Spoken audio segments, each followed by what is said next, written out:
Big Value, Big Business Podcast, episode 15.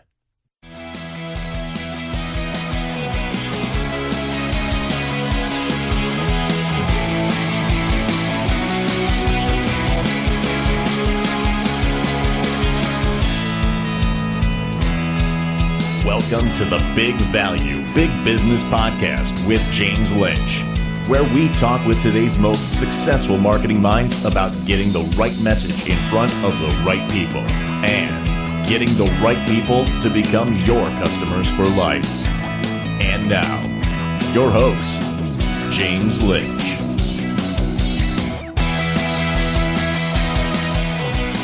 All right, welcome back, my friends, to yet another edition of the Big Value, Big Business Podcast. I am your host, James Lynch. I am really big time super excited about my very special guest today. His name is Miss Bethany Gilbert.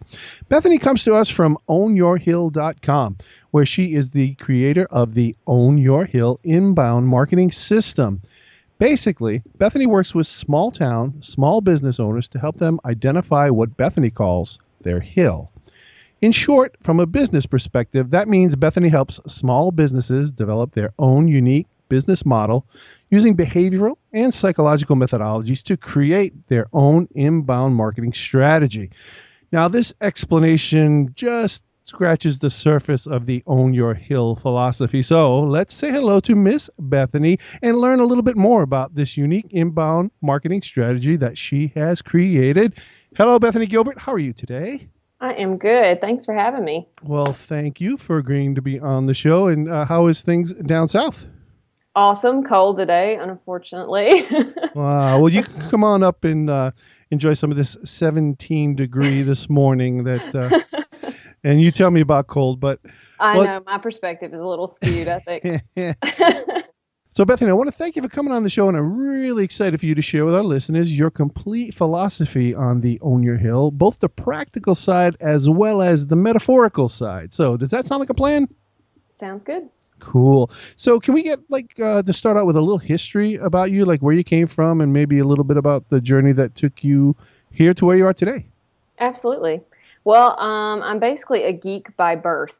My dad and my mother both went to school for programming engineering degrees, and so we were always surrounded by bits and pieces of computers when I was growing up. So I taught myself web design when I was about 15 years old, and I've been doing all that since then. But also have an art background and a marketing degree. So you combine all that together, and I've had kind of a little bit of a unique experience, I suppose, in the past about this stuff. So, what started out as a little bit of just, exploring what the web could do when I was a teenager ended up in the depths of affiliate marketing and small business and running my own business and a lot of other things combined. And basically I realized that all of these things that I had been learning and applying for myself as I sit with my headphones in the coffee shop, not paying attention to anybody, could be applied to basically anybody's small business. And so I set off to develop Own Your Hill. Cool. Yeah. It's been a ride. It's always very hard to explain, but the main thing that I would say attributed to getting to this point where I really branch out and start to try to help. I actually have a photography background, and a lot of people don't know that just from the Own Your Hill side itself. But I started out in photography about almost, 11 years ago, and had this web design background and a marketing degree, and had spent some time in corporate marketing, and wanted to do things for myself and to really kind of get out there and try some new things, and put all this to use. And so I, of course, built my own website about 5 or 6 times because that's how it goes, and found myself very easily ranking for my state from all the cities around me in Google, and really just sort of taking over for Mississippi. And I realized that there was, you would see it, most people would see that, I guess, as a good thing that, here I go, I have no competition. But it worried me a little bit because there are so many photographers out there. I mean, just new ones. So I started a secondary business venture called Capturing Your Market, which was similar, kind of the baby version of Own Your Hill, and it was for photographers. And I started speaking and doing some things there. Well, I had a class here in Mississippi that I taught for a group of female photographers, and it was supposed to be a 1-hour class. And with all of their questions and all the things that we needed to cover, we ended up going about 6 hours past midnight. And I finally said, you know what, maybe I should really put this out there and in a way that people can, work on it on their own in their own time, because it really is not something that you can cover that quickly. And so I did that for a while, and really spent a lot of time in affiliate marketing, following some of the big guys, and running about 3 businesses all at once. When I was shooting, my last 2 years, I really, I was doing so well with SEO and everything, but my clients weren't exactly who I wanted them to be.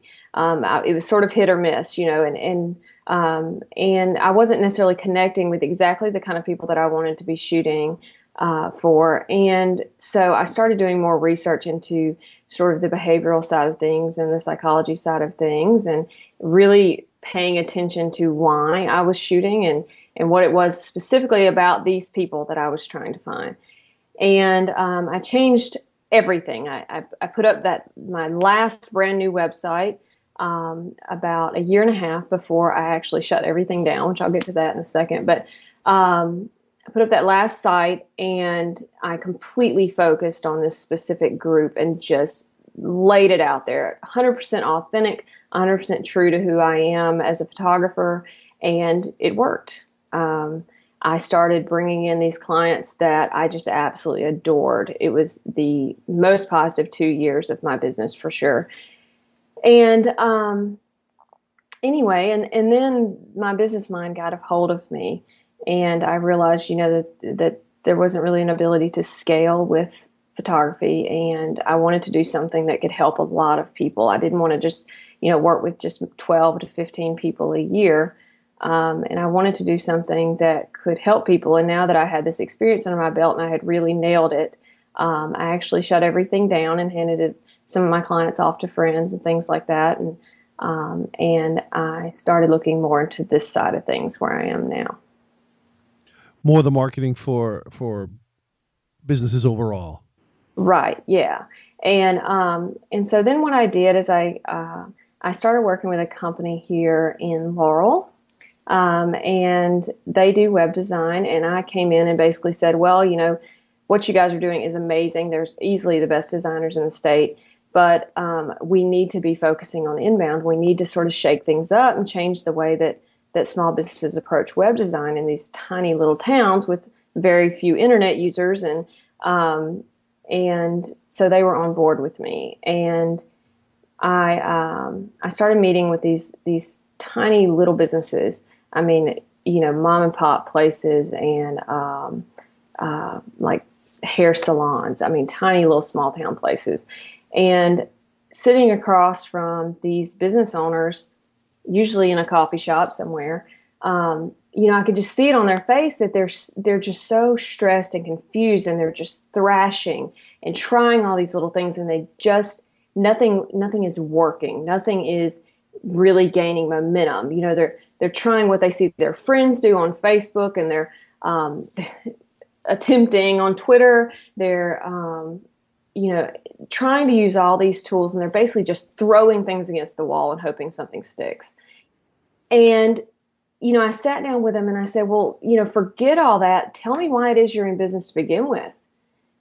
We can't know who it is you're talking to or how you should talk to them or how you should reach them if I don't even, know why it is you're sitting here. And of course, a lot of us in this industry will point back to Simon Sinek and then start with why. And so I was constantly sending his TED Talk to folks and saying, if you don't know this, you don't know anything. You have to start here. And so through doing these meetings, people's businesses were completely shifting. And whether or not we even did a web design for these people, they were shifting their businesses from the ground up. and, refusing certain things and adding new things to their business and just seeing a lot of success. And the last meeting I took was with somebody who I actually collaborate with now. And we had the same result. And she looked at me and she said, I just want to hire you to do this. I just want somebody standing beside me, telling me where it is I need to go, and helping me see things the right way so that I can help people, so that I can do something more. And I went and talked to the guys at the Web Designer and said, you know what, this is something that I have to pursue. And so now I work with them as a consultant, and then I do this separately as a consultant. And then through working with these clients, these new clients, through the Own Your Hill folks, I realized that this shouldn't stick in just Laurel. My reach is what I can do either through relationships online or through face-to-face relationships. But I don't think that there's anything that requires Bethany Gilbert for Own Your Hill. I think that the system that I put together, which is very much inbound marketing, as we all know it, that the system that I put together is something that can scale and something that can be done by anyone who really has an understanding about how to go about helping small businesses help their people. And so that's where we are, is that I'm doing it on my own, but I'm also looking to put some more feet on the ground, and to really start shifting the way things are done in small towns. So you're looking to build out Own Your Hill. Yeah. The problem I'm seeing is that, like I said, like I don't think that my small town is the only place that needs this, because the biggest problem for small town businesses is that they mostly, depending on the industry, they lack any kind of online community or support system of other people in their industry that are finding solutions like what you and I already put into play every single day. I feel like the inbound marketing community is sort of existing in a vacuum where we're all speaking to each other. And we're ignoring these little guys who just want to get the word out about their finance business or, their trophy shop. I mean, these tiny little places, and they want to use the technologies and the tools that are available, but they really have no idea what to do, and there's no one talking specifically to them. And so I was a victim of that myself. As a photographer, the only place I could go was to other photographers, and it took years to really start to catch on and to pay attention to what the foundation of what was working, not just these sort of surface things of, oh, should I write a post about this specific thing? And it has nothing to do with that. It has to do with understanding who your people are. And it took me so long to find that information. And when I finally found it, I realized that all of these folks in this huge percentage of our population, that they're sitting there looking for answers, and we're all sitting off in a corner talking to each other. If that makes any sense. No, it does. I was just thinking of myself, and we see each other on Twitter, and you're out there, I'm out there on Facebook, and we talk to each other. We talk to people like us. We talk to, whether it's the Seth Godins, the Michael Hyatts, and I love when I run across someone that doesn't have a social media expert guru or something in their title. And I immediately like them not to try to grab their business, because I have no product to sell. I just want to bring the message, like you, to these people and break out of, we have a great community, and there are a lot of people out there that are a lot smarter than me and that know a lot of stuff in this internet marketing, online, digital, whatever the heck this space is you want to call it. But there are those people out there that I'm like you. I want them to know that they can do this too. They can do this too. Yeah, and that's what's so amazing about it is a paraphrased quote from Seth Godin. Is he says, that you don't have to be the best in the whole world, you just have to be the best in your world. And if I could get that out to every small business owner across the U.S., can you imagine the impact that would make on these towns? That these tools do work. that they have this amazing opportunity because nobody else in their town is doing it. They're not competing with the Seth Godins and ProBlogger and all these folks. They're competing with Bob's shop down the road. And all it takes is being the first, and they just don't have the information available to them. And then the other problem is that the people that they expect to be the experts in their town, the marketing consultants and those type of folks, the my goodness, the people that work with the Chamber of Commerce, all of these tiny resources that we sort of ignore because we have the web at our fingertips, but that the little guys really are looking up to, the people that are speaking at Rotary Club and whatever it may be, that those folks are in the same boat as these small business owners, because we have marketing consultants everywhere down here who are still telling people that all you need is a billboard and a full page ad in the newspaper. And it's not that I want to compete with those marketing consultants. It's that I almost want to just bring them in and say, no. Look, you have this opportunity to get out there and teach these people how to take advantage of these tools. Know that doesn't necessarily mean that you get to have them as a client for the rest of their, business lifespan, but you can teach them and move on, and we can actually change things, because sure, in the big cities, this is stuff is obvious now. Social media, email marketing, whatever it may be. It's obvious in the bigger places, these big companies. They are just far and away beyond anything what the little guys are doing. But that doesn't mean that it's useless for the little guys, because, like I said, if one little business in a tiny town picks it up, he's first, and he wins, and and there's just so much opportunity. And I know that I can't and don't necessarily want to do it all on my own. And so my goal is to really get it out there and start inspiring people to go out and teach this stuff and reach these guys. So I was thinking about that, and I want to, so many points I was writing like a fool as you were talking. But I'm going to jump right on the scalability of, now you sat down across from the hair salon owner, coffee shop owner, so on and so forth. Now, you and I both know it's tough to scale something like that out, or a client like that out to pay your bills. So tell me what the business plan, and I'm really deviating from my format, but I'm really interested in the things you're saying, and I want to boil it down. So tell me what your business plan is to scale out as a consultant, maybe even as someone joining up with you as a representative of Own Your Hill and bringing that to the masses. Well, what I've done is, and am still doing, I'm not quite prepared to release it totally to the consultants of the world, but what I'm doing now and what I've done already with my clients, let me start with my clients specifically. My business model, it's I would say a fairly traditional consultants model. I have about 4 levels of service that I provide for my consulting clients. But the top one, and the one that I'm most proud of, is the coaching. And what that is we take 6 months and we walk through the Own Your Hill system, which is starts with sort of the foundation, which is the why, the who, and the how. So go watch Simon Sinek, and everyone will know what that is. And then we finish out our last 3 months with Know, Trust, Grow, which basically means that they're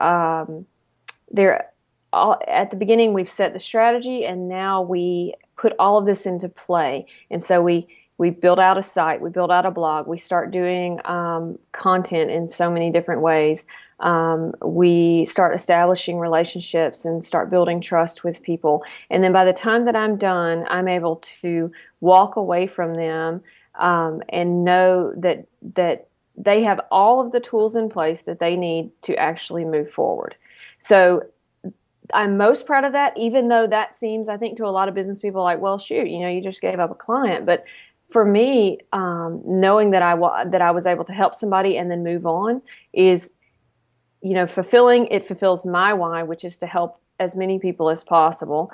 But it also sort of keeps me interested as a creative. I can easily get bored with one project or the other. And so this way I get to help somebody and move on and go to the next place. And then at the same time, I've left them behind and they have all of these tools. And so they're helping their friends. I mean, they're sitting over coffee with their folks and teaching them some of these things. And if nothing else, just really communicating the value of it. And so maybe, we generate some more interest. Yeah, so I was going to say there's got to be some referral. There's social proof there, and they may even rely on some of your ancillary products or solutions in the lower tiers. So you still maintain that relationship with them. They may not want to blog, but they might want you to do the content. They might want you to do the email marketing, the social media. So you don't necessarily lose a client. You can teach someone. The adage, you can teach a man to fish. Mm-hmm. Or you can give him a fish or teach a man to fish. Or you can also sell him a fish. You know what I mean? Or sell him the fishing lesson. And if he decides it's too much work, well, then he'll keep buying the fish from you. He can still do that. So there's a lot of ways to slice that. That's true. And then the consulting is sort of the fish for the guy situation. With that, I pretty much just take over and we establish their strategy together, and then I provide all of the solutions they need. I do all the copywriting and manage other vendors, et cetera. I mean, that's a fairly standard consulting contract. But and then we have two more levels, strategist and advisor, and the strategist really helps. That's really like having somebody sitting next to you where I'm not necessarily taking the keyboard from them, but I'm sitting there and I'm able to, help them with content creation ideas, with scheduling out their calendar for the full year, with making sure that all of their efforts sort of help with their various sales cycles and all of these things. And basically making sure that the strategy is put into place and that it makes sense. And then the advisor level is usually, like you said before, I mean, you kind of hit that nail on the head, that my coaching clients usually do keep me on in some capacity. And a lot of times that is either the advisor or the strategist level. And the advisor is basically, hey, if I need to ask you something, you're available to me. On retainer. Yeah, essentially. I mean, that most of the time that's almost like they just can't imagine just letting me go completely. So that's what we have advisor for. But the idea then is that it's not just that I would have this army of marketing consultants, because that's not really the goal.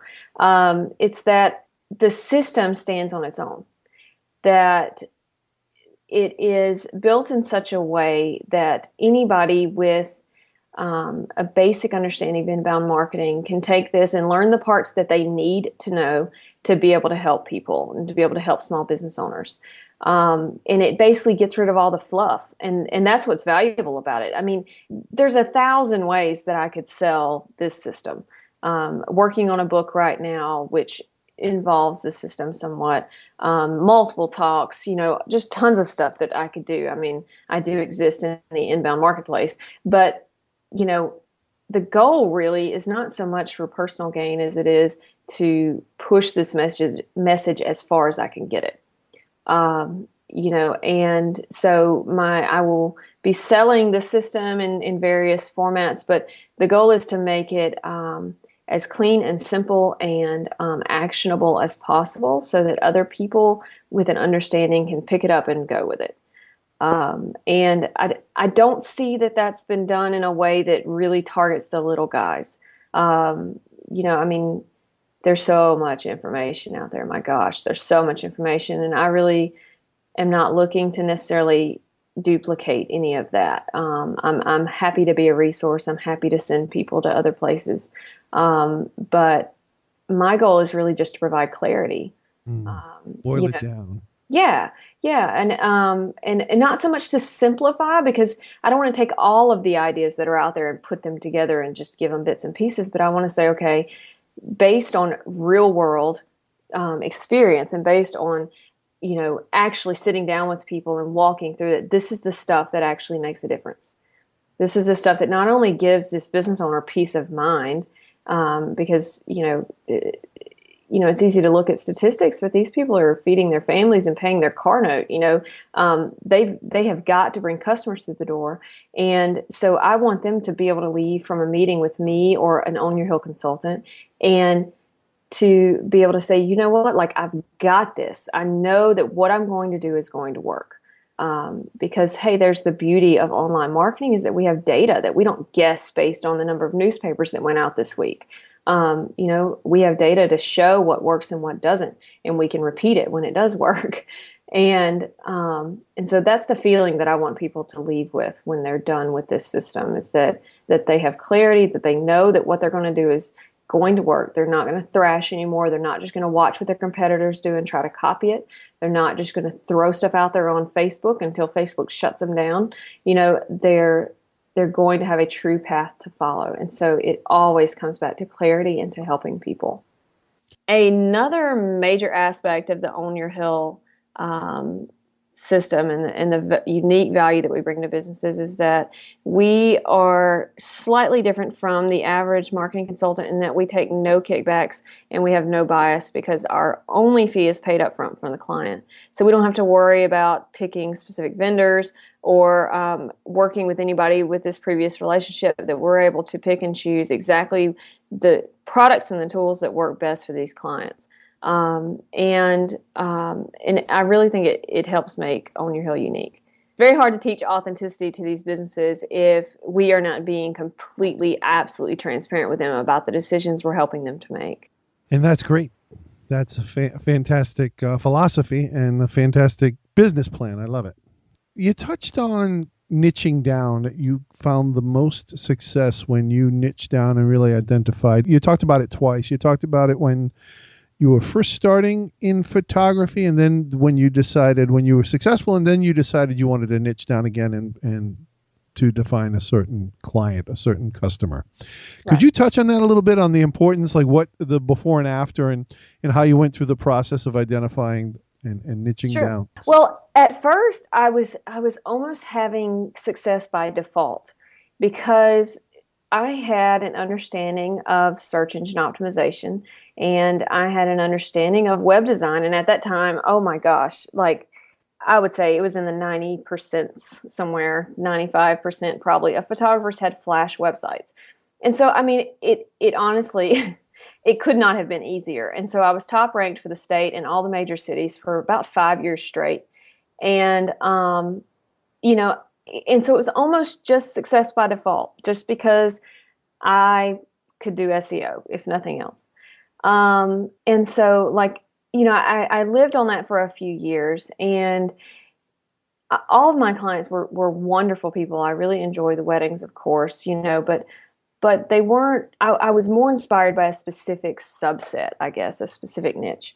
And those people were, just an easy way to describe it, I guess, is the creatives. I wanted people who put a lot of time and energy into making their weddings very special and very unique, and that were not super concerned with trend, because I wanted to shoot things that were unique. I wanted to shoot things that inspired me.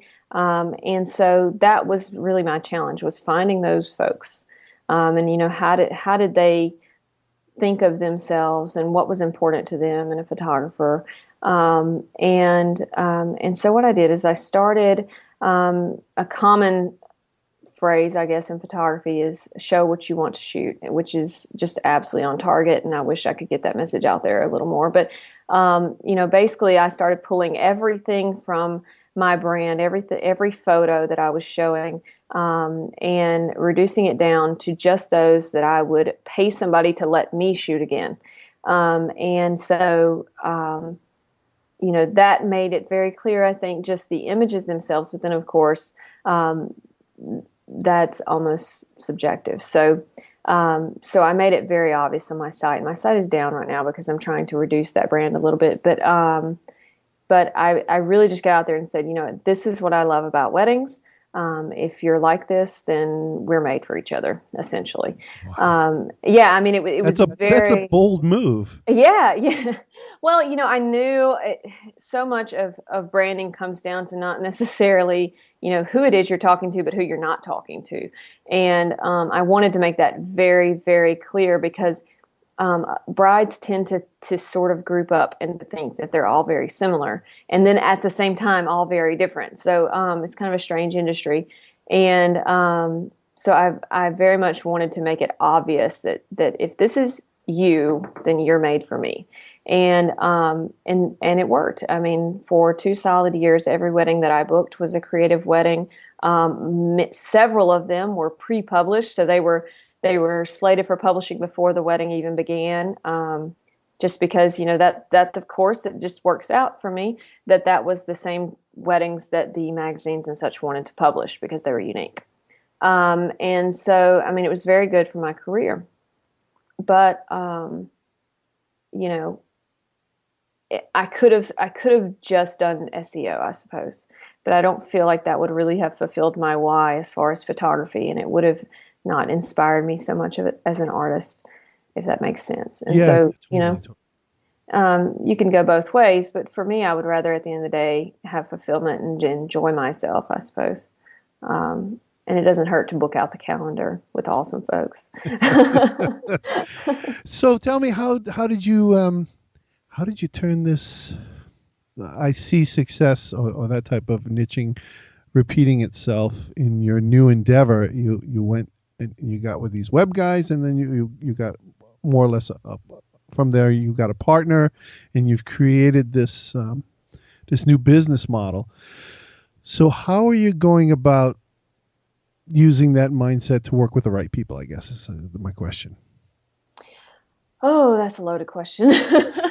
I know, and I don't mean to put you on the spot. I know all small town, small businesses need this help. I totally Yeah. get it. I guess what to kind of spin that question is, how do you plan on moving forward, besides maybe putting more feet on the street? Yeah. What's your plan of execution and growth? Okay. Well, kind of to touch on the first thing, something that I've identified for myself, and this was on the site, it was on a landing page, but I guess I need to put it back up, was, sort of my same approach that I use for photography, in that I wanted to tell people who my customer was not. And so I'll put it back up there. But it said, own your hill is not for you if. And one of those things is that if your business is too big to make decisions quickly. And that sort of flies in the face of a lot of inbound folks, in that they're, looking to work with the big guys out there and to make a big splash very quickly.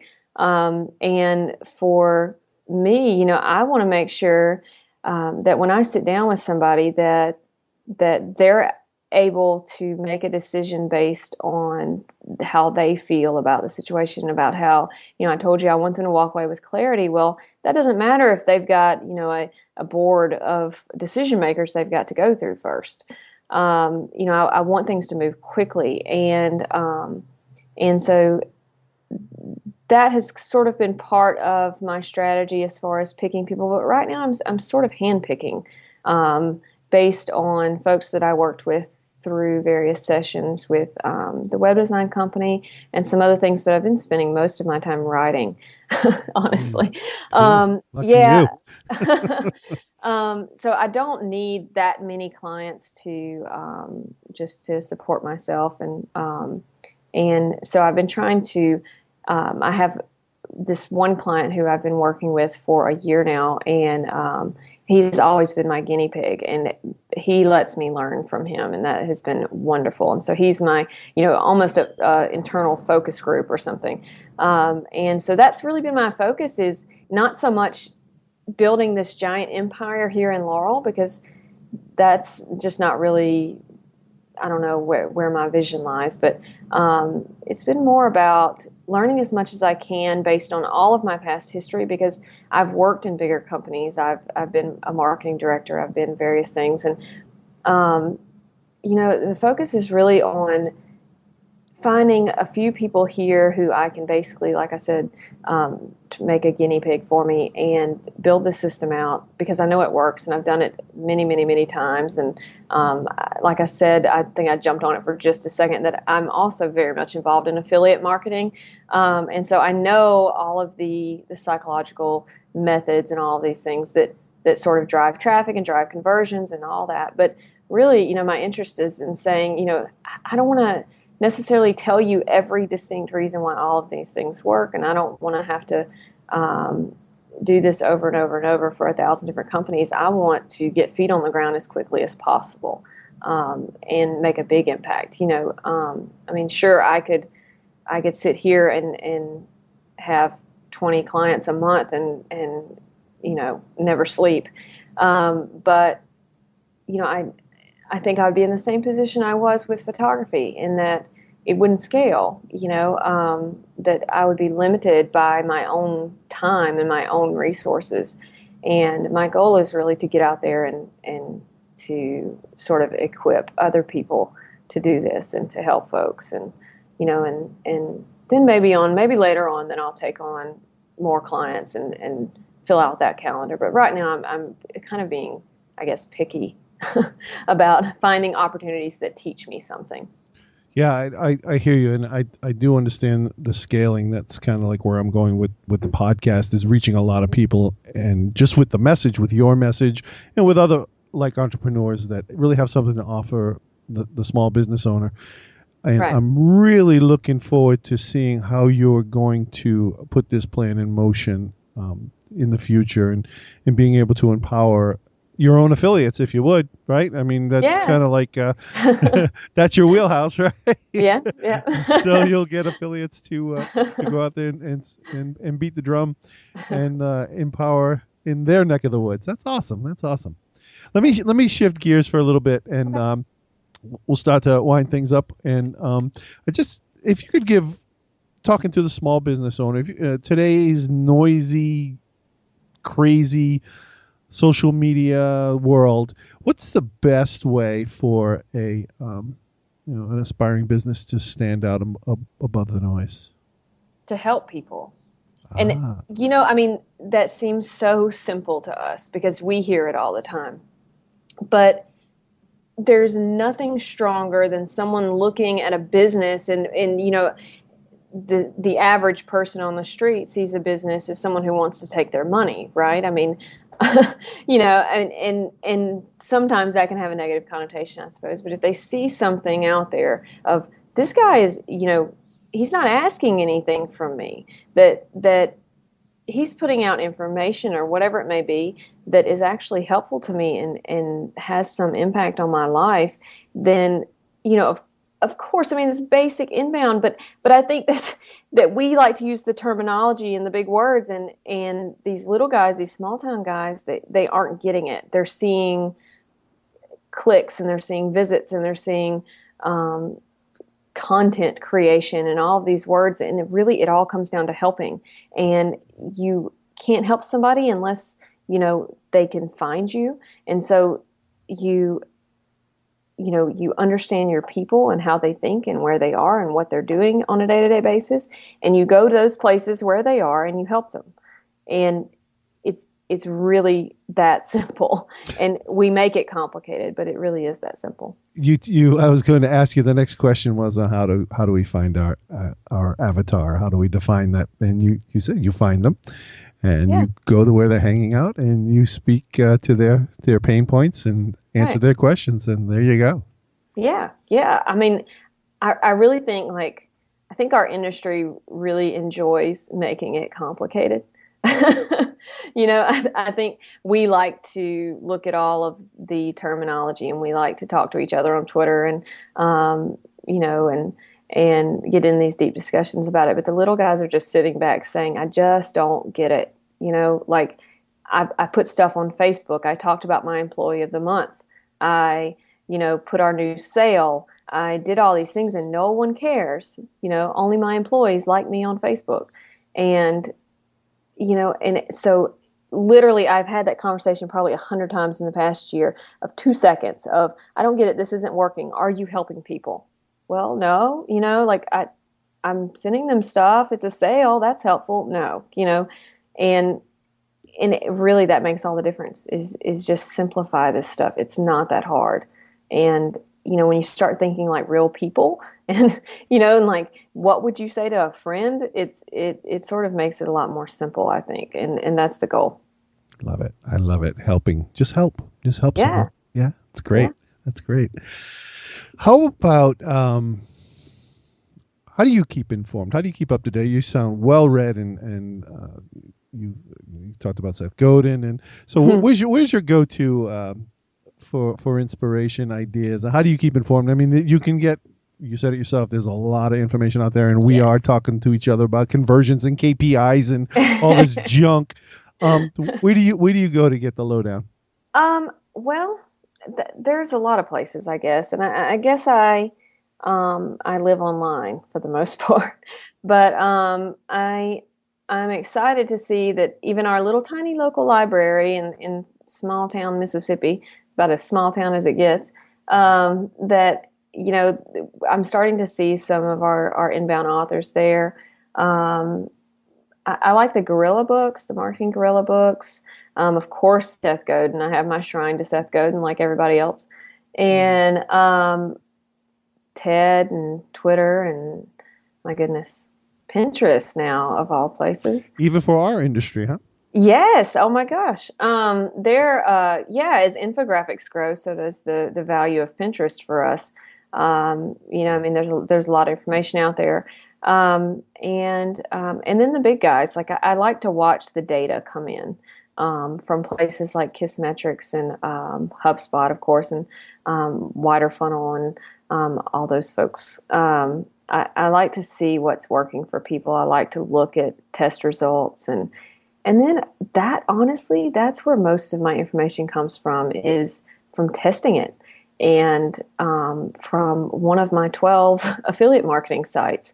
12, huh? Wow. 12. Yeah, GoDaddy likes me. And, and trying different things and doing a lot of testing. And, that's really where I get a lot of information from. And I like it better that way because, I feel like all this stuff is available to everybody, but my test results and the stuff that inspires me and that, if I change this headline, if I even test on Twitter every single day. I'll run the same article twice, sometimes buffered within the day, and change the headline, essentially, the text that accompanies that link, and and kind of just and that's a very basic test. Just kind of watch the clicks and things like that, and just to sort of gauge what's going on with that little audience there. And I guess it's the inbound creed of always be testing. Yeah, that's great. But so I'm inspired by a lot of people and a lot of companies doing really cool things. But at the same time, I think it's super important for us, if we want to really add something to the conversation, to get out there and find answers ourselves and not just sort of aggregate and pull together information from a lot of people, but to actually go out and make new answers. And so that's sort of behind the scenes right now, but that's built into the system too. No, I hear you, rather than the retweet. Mm-hmm. Guilty. Hey, there's still the 80-20 though, I mean, yeah, that's right. Oh, Pareto principle. Right on. Right yeah. on. Yeah. Hey, so tell us about, you mentioned the book, and as we wind down, just about current projects you're working on that you'd like our listeners to know about, and tell us about the book you're writing, and then let us know how we can find you. Okay, awesome. Well, of course, the website is ownyourhill.com, and I always have to spell it because down here with a southern accent, it sounds like on your hill, but it's OWNYOURHILL.com, Own Your Hill. And just a little quick backstory on that, and I think you covered it at the intro. The hill is the way that I found myself explaining the UVP to a small town business owner. Like I said, I try to stay away from the terminology. I read constantly. I'm right there with you guys, but I just don't see value in making them think I'm smart, you know? So the hill is essentially, the way that I explain it is that it's your vantage point. It's the way that your customers see you and see that you stand out from everyone else. And it's also the way that you kind of get above the crowd and the noise, and that you see your people and the exact route that you need to take to get to them. And so it kind of works both ways. It puts you up high above all these people that are sort of competing for the attention of your folks. And it also gives you that vantage point to be able to see clearly. So your hill consists of your why, your how, and your who. And so that I've come back to that 1,000 times. So that's where the name comes from. Right now, though, I'm speaking. That's kind of the focus right now, is to speak and to get this message out and to sort of bash people on the head and say, hey, you know, these little guys need us to turn around and pay attention to them instead of talking to each other. And so I have 2 talks that I'm running right now. One is on how social media steals from our businesses, how you know, putting our attention there and sort of thrashing and wasting time is stealing money and resources from us. Which tends to be a sort of a shocking talk for the little guys. You know, and then the book that I'm working on is called Coming Out, and it's about fighting fear in small business, because I think so much of the value of finding clarity is setting fear aside. And small business is scary because so much depends on it. You know, our kids depend on it. Our house depends on it. Everything that we do. And then not just that, but of course, you know, our goals and our ambitions. So, you know, so I feel like clarity is sort of the hero over fear.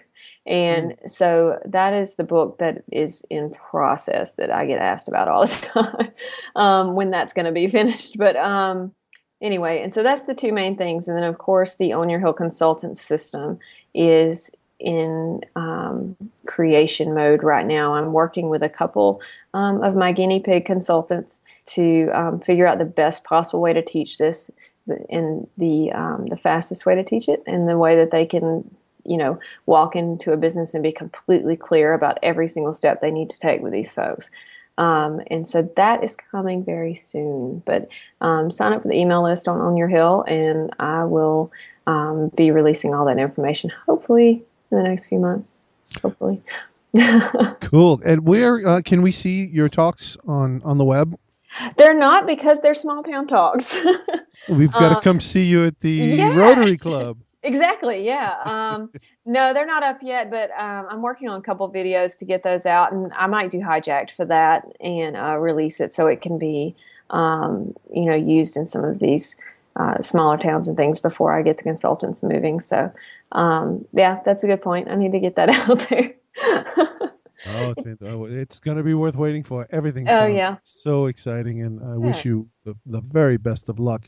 And I want to thank you for being really generous with your time. I've really enjoyed our chat today, and I know my audience, I know I learned a lot, and you really speak the language of big value and education and helping people. Go figure. Get off of Twitter and go help somebody. Yeah. All right, Bethany. Sure appreciate it. What's that? Say it again. I said I appreciate it. Thank you for having me. No, thank you. And we'll talk to you again soon. Take care now.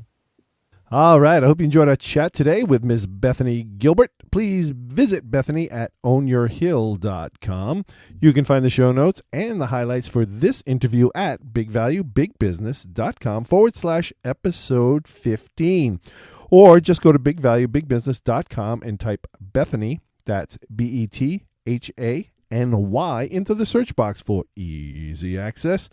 Hey, and while you're on the site, I would be really honored if you would sign up to become a part of the Big Value Big Business family. You'll receive updates and highlights on every new podcast that I launch, and you can decide at that time if you want to download each new episode and listen to that particular interview. Also, when you do sign up at bigvaluebigbusiness.com, you will get a really cool free gift. I put together an awesome online business toolbox that has a ton of free internet tools and resources to help you build and grow your online business. So head on over to bigvaluebigbusiness.com and sign up right at the top of the website.